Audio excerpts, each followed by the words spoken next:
After the packhorse and turnpikes, the canal was the next man-made means of transport to come to Blackburn. Work began on the Leeds-Liverpool Canal in 1770, but it wasn't until 1810 that the canal joined Leeds to our town. The last section of the canal, that between Blackburn and Chorley, was completed in 1816. Industry benefited enormously from the canal, which was ideal for transporting material in bulk, such as coal, cotton and limestone. Mills were built along the line of the canal, particularly at Nova Scotia and Enham, where the wharf has been renovated. Passenger traffic flourished too. The packet house can still be seen to this day, and in 1824 Henry Austin established a passenger service between Blackburn and Burnley. The vessel was towed by horses and covered the distance in over 4 hours.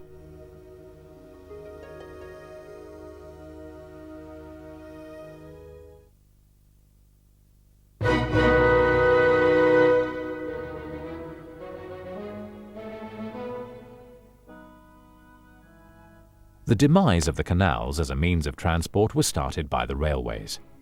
The first railway line to be constructed for the town was Blackburn to Preston, which was completed in May 1846 at a cost of £160,000. It was operated by the Blackburn and Preston Railway Company. Railway lines were constructed later to Bolton, Accrington, Clitheroe and Chorley, all still operating apart from the last. The current station was completed by the Lancashire and Yorkshire Railway in 1888, replacing the town's first station, opened by the Blackburn and Preston Railway at this site in Stonybutts on June 1, 1846. The station changed little until the early 1970s, when the layout was altered and the buildings modernised. During the year 2000, the railway underwent a huge transformation.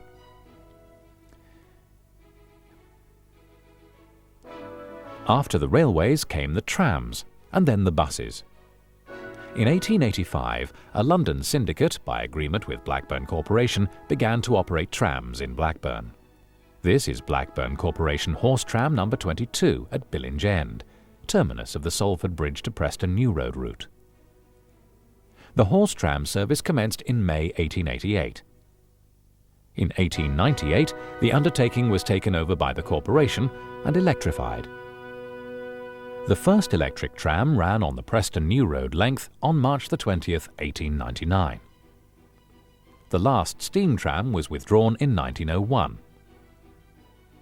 When buses came into operation, this signalled the end of the trams, and sadly on September 3, 1949, the last tram was withdrawn from the Intac route, which was the only remaining tramway service in East Lancashire.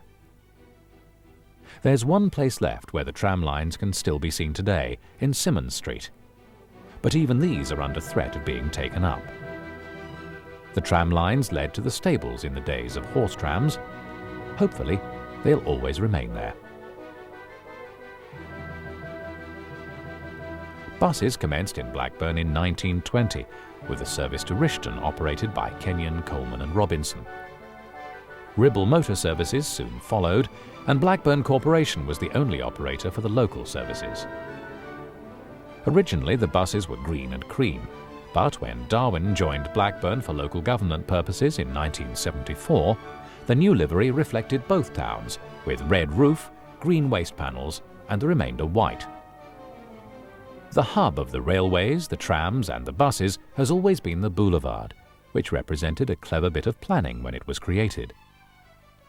The land was formerly occupied by a busy bridge in front of the railway station between Hollow Spring Lane, Railway Road and the boulevard itself.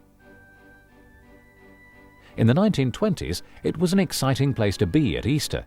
It was the starting point for much-awaited excursions to the coast, the luckiest travellers being whisked away in open-top Sharas, resembling oversized veteran cars with 6 or 7 rows of leather seats.